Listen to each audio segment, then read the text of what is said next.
Good evening.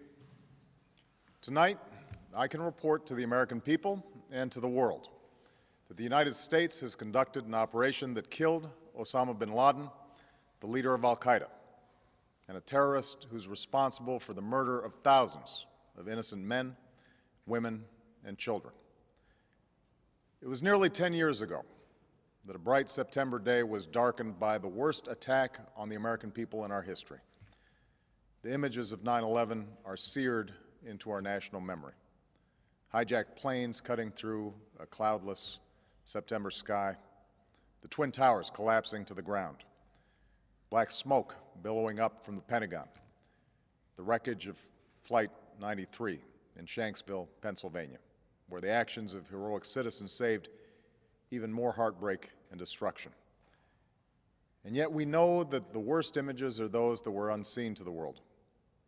The empty seat at the dinner table, children who were forced to grow up without their mother or their father, parents who would never know the feeling of their child's embrace, nearly 3,000 citizens taken from us, leaving a gaping hole in our hearts.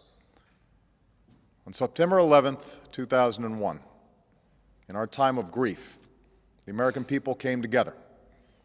We offered our neighbors a hand, and we offered the wounded our blood. We reaffirmed our ties to each other and our love of community and country.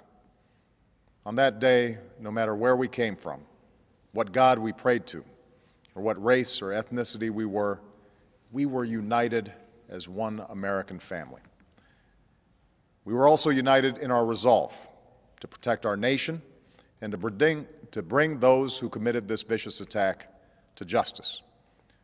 We quickly learned that the 9/11 attacks were carried out by al-Qaeda, an organization headed by Osama bin Laden, which had openly declared war on the United States and was committed to killing innocents in our country and around the globe. And so we went to war against al-Qaeda to protect our citizens, our friends, and our allies. Over the last 10 years, thanks to the tireless and heroic work of our military and our counterterrorism professionals, we've made great strides in that effort. We've disrupted terrorist attacks and strengthened our homeland defense. In Afghanistan, we removed the Taliban government, which had given bin Laden and al-Qaeda safe haven and support. And around the globe, we worked with our friends and allies to capture or kill scores of al-Qaeda terrorists, including several who were a part of the 9/11 plot. Yet Osama bin Laden avoided capture and escaped across the Afghan border into Pakistan. Meanwhile, al-Qaeda continued to operate from along that border and operate through its affiliates across the world. And so shortly after taking office, I directed Leon Panetta, the director of the CIA, to make the killing or capture of bin Laden the top priority of our war against al-Qaeda, even as we continued our broader efforts to disrupt, dismantle, and defeat his network. Then, last August, after years of painstaking work by our intelligence community, I was briefed on a possible lead to bin Laden. It was far from certain, and it took many months to run this thread to ground. I met repeatedly with my national security team as we developed more information about the possibility that we had located bin Laden hiding within a compound deep inside Pakistan. And finally, last week, I determined that we had enough intelligence to take action and authorized an operation to get Osama bin Laden and bring him to justice. Today, at my direction, the United States launched a targeted operation against that compound in Abbottabad, Pakistan. A small team of Americans carried out the operation with extraordinary courage and capability. No Americans were harmed. They took care to avoid civilian casualties. After a firefight, they killed Osama bin Laden and took custody of his body. For over 2 decades, bin Laden has been al-Qaeda's leader and symbol, and has continued to plot attacks against our country and our friends and allies. The death of bin Laden marks the most significant achievement to date in our nation's effort to defeat al-Qaeda. Yet his death does not mark the end of our effort.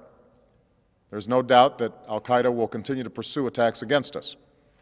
We must and we will remain vigilant at home and abroad. As we do, we must also reaffirm that the United States is not and never will be at war with Islam. I've made clear, just as President Bush did shortly after 9/11, that our war is not against Islam. Bin Laden was not a Muslim leader. He was a mass murderer of Muslims. Indeed, al-Qaeda has slaughtered scores of Muslims in many countries, including our own. So his demise should be welcomed by all who believe in peace and human dignity. Over the years, I've repeatedly made clear that we would take action within Pakistan if we knew where bin Laden was. That is what we've done. But it's important to note that our counterterrorism cooperation with Pakistan helped lead us to bin Laden and the compound where he was hiding. Indeed, bin Laden had declared war against Pakistan as well and ordered attacks against the Pakistani people. Tonight, I called President Zardari, and my team has also spoken with their Pakistani counterparts. They agree that this is a good and historic day for both of our nations.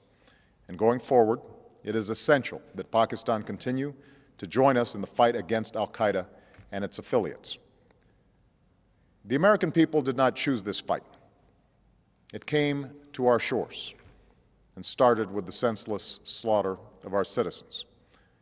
After nearly 10 years of service, struggle, and sacrifice, we know well the costs of war. These efforts weigh on me every time I, as Commander-in-Chief, have to sign a letter to a family that has lost a loved one, or look into the eyes of a service member who's been gravely wounded. So Americans understand the costs of war. Yet, as a country, we will never tolerate our security being threatened, nor stand idly by when our people have been killed. We will be relentless in defense of our citizens and our friends and allies. We will be true to the values that make us who we are. And on nights like this one, we can say to those families who have lost loved ones to al-Qaeda's terror, justice has been done. Tonight, we give thanks to the countless intelligence and counterterrorism professionals who've worked tirelessly to achieve this outcome.